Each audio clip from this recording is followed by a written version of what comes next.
Media మిత్రులందరికీ, లైవ్లో చూసే తెలుగు సినిమా ప్రేక్షకులకి అందరికీ, అలాగే అక్కినేని అభిమానులందరికీ నమస్కారం.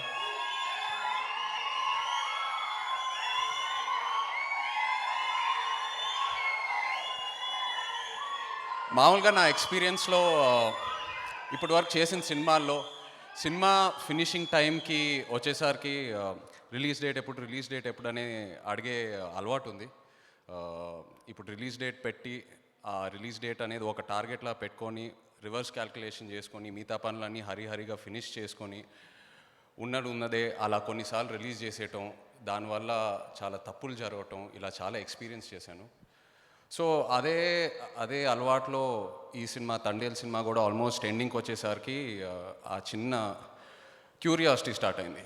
సో నేను చందుని అడిగాను, ఆ తర్వాత వాసుని అడిగాను, కరెక్ట్గా ఏ ఆన్సర్ ఇవ్వలేదు. సో ఆ తర్వాత అరవింద్ గారిని అడగటం మొదలుపెట్టాను. సార్ రిలీజ్ డేట్ ఎప్పుడు? ఎందుకంటే అది ఒక అలవాటు ఉంది. యాజ్ అన్ ఆర్టిస్ట్ ఒక రిలీజ్ డేట్ తెలిస్తే మనం ఆ టార్గెట్ చూసి రివర్స్ వర్క్ చేస్తాము. అండ్ ఆ హరిలో ఏదో ఒక కన్క్లూజన్ వస్తూ ఉంటుంది, అన్ని పనులు జరుగుతూ ఉంటాయని.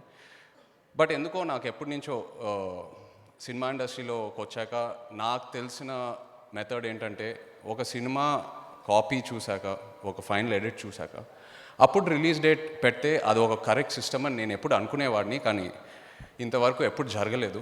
సో అరుణ్ గారు అడిగే ప్రాసెస్లో నేను అడుగుతున్నప్పుడు ఆయన కొన్ని రోజుల తర్వాత ఒకటే అన్నారు, నాకు సినిమా చూపిండి అయ్యా, సినిమా చూపించాక నేను అనుకున్న సినిమా నాకు అక్కడ కనిపిస్తే నేను పెట్టిన డబ్బులు కంటే నేను అనుకున్న బడ్జెట్ కంటే కొంచెం ఎక్కువ పెట్టాను. సో అవన్నీ ఈ కాన్ఫిడెన్స్ అంతా నాకు ఇవన్నీ తిరిగి వచ్చేస్తాయి. నాకు ఈ కాన్ఫిడెన్స్ నాకు వచ్చాక నేను మీకు రిలీజ్ డేట్ చెప్తాను.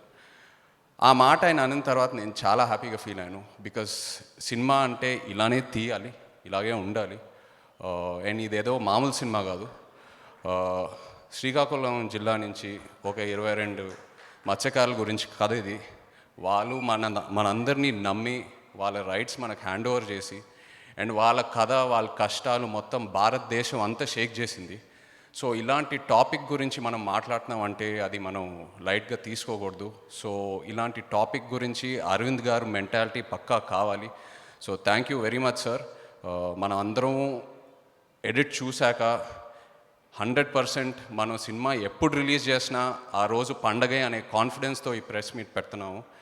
సో Feb 7th అనే డేట్ నేను చాలా సంతోషంగా ఉన్నాను. ఎక్కడా లేటుగా వస్తున్నాం, తొందరగా వస్తున్నాం అలాంటి ఫీలింగ్స్ ఏం లేవు. ఒక మంచి సినిమాతో మీ ముందుకు రాబోతున్నాం అనే కాన్ఫిడెన్స్తో ఉన్నాం ఇక్కడ.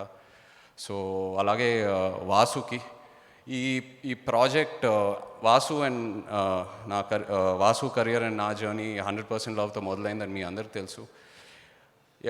ఎప్పటి నుంచో వాసుతో కలిసి మళ్ళీ ఒక సినిమా చేయాలి అండ్ ఎందుకంటే ఒక యాక్టర్కి విపరీతమైన సపోర్ట్ ఇస్తాడు వాసు. ఈ తండేల్ సినిమా నాకు వచ్చిన ముందు కూడా నాకు తెలుసు ఇలాంటి కథ గీతాలం ఉందని, వర్క్ చేస్తున్నారని.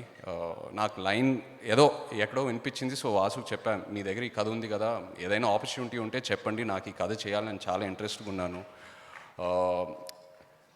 ఆబ్వియస్లీ ఎవరికైనా ఒక భయం ఉంటుంది, ఎందుకంటే నేను పర్సనల్ లైఫ్లో ఇలాంటి టెక్స్చర్ ఆఫ్ క్యారెక్టర్కి చాలా దూరంగా ఉంటాను.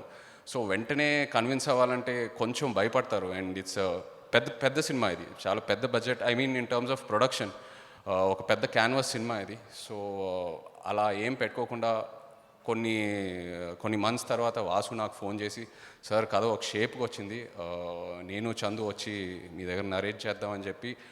సో ఆ ఎంకరేజ్మెంట్ కోసం thank you so much Vasu. నన్ను మైండ్లో పెట్టుకొని మళ్ళీ తిరిగి తీసుకొచ్చావు నా దగ్గరికి.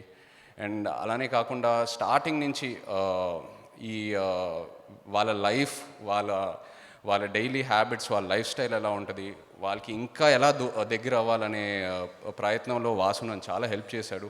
సో అందుకే సినిమా స్టార్ట్ చేసే ముందే మనం ఆ శ్రీకాకుళంకి వెళ్ళి వాళ్ళతో టైం స్పెండ్ చేసి ఈ యాక్టివిటీస్ ఎన్నో చేసాము.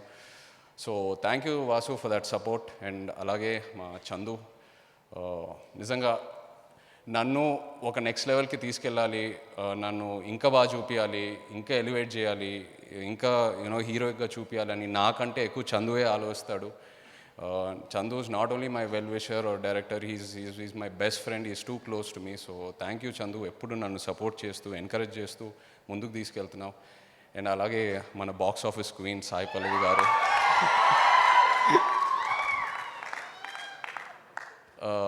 పల్లవి నిజంగా ఈ జస్ట్ తన క్యారెక్టరే కాకుండా ఈ సినిమాని కంప్లీట్గా ఒక స్క్రిప్ట్ లెవెల్లో చూస్తూ ఉంటుంది. ఎన్నోసార్లు నాకు ఫోన్ చేసి తన సీన్స్ గురించే కాకుండా నా సీన్స్ గురించి అయినా లేకపోతే అంటాగనిస్ట్ సీన్స్ గురించి అయినా అందరి క్యారెక్టర్ సీన్స్ గురించి నాతో డిస్కస్ చేసి ఎంతో ఎంకరేజ్మెంట్ ఇచ్చింది. అండ్ నేను ఎప్పుడు చెప్తూ ఉంటాను, డాన్స్ విషయంకి వస్తే పల్లవితో డాన్స్ చేయాలంటే ఒక చిన్న భయం, బట్ ఎప్పుడు నన్ను సపోర్ట్ చేస్తూ ఆ విషయంలో చాలా హెల్ప్ చేసింది. So thank you so much Pallavi. ఇది ఓన్లీ డేట్ రిలీజ్ కాబట్టి ఇంకా ఎక్కువ మాట్లాడను. త్వరలో ఇంకా చాలా ఈవెంట్స్